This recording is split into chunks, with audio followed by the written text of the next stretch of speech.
And he cometh to his disciples, and he findeth them asleep. And he saith to Peter, What? Could you not watch 1 hour with me? Watch ye and pray that ye enter not into temptation. The spirit indeed is willing, but the flesh is weak. A week ago we asked everyone to take 1 week, 168 hours, and keep track on a piece of paper, on the computer, some form where you can come back and review it, how you made use of each hour of time.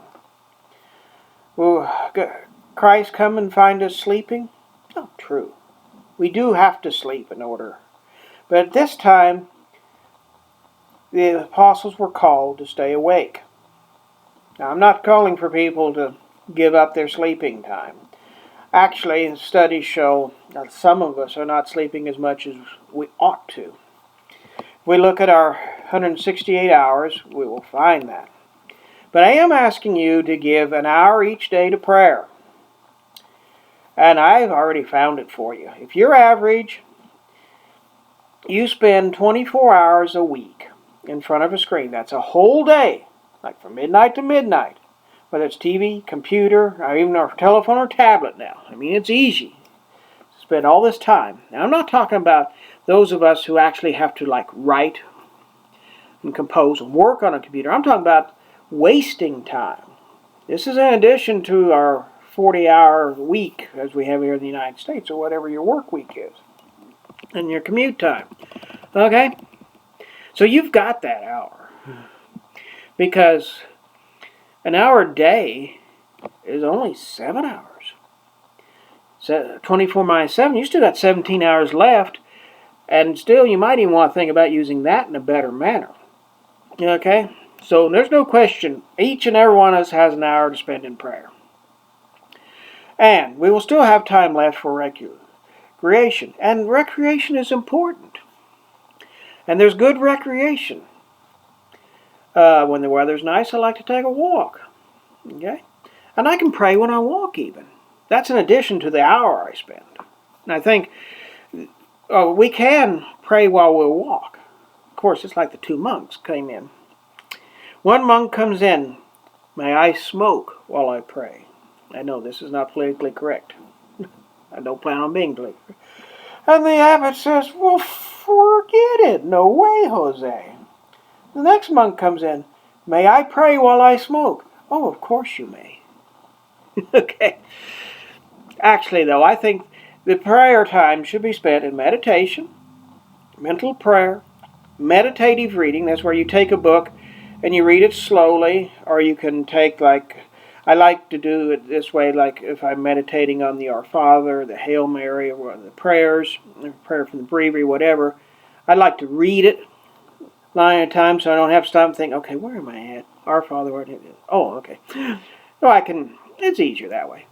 But you could do it anyway. You could do it while walking.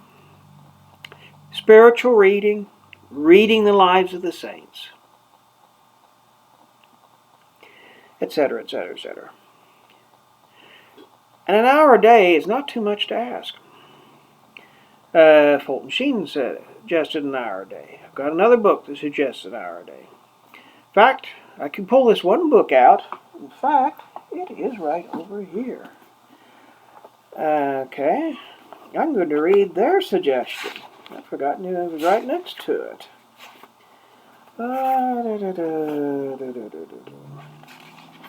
See if I can.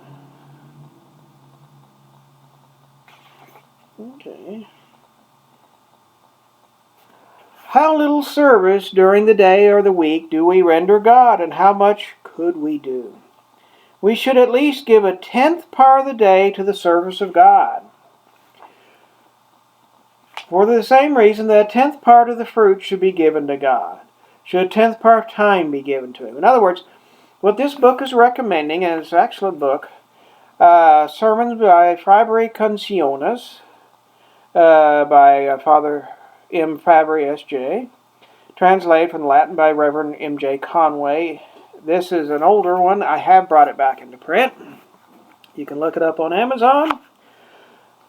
10th part. Stop and think about it. 10th part of the day, 2 hours and 24 minutes. The 10th part of the week is only 16 hours and 48 minutes. It's not too much to ask for even a 10th part. Do we give a 10th part of our money to the church? A tithe, 10%? We should. That's another video.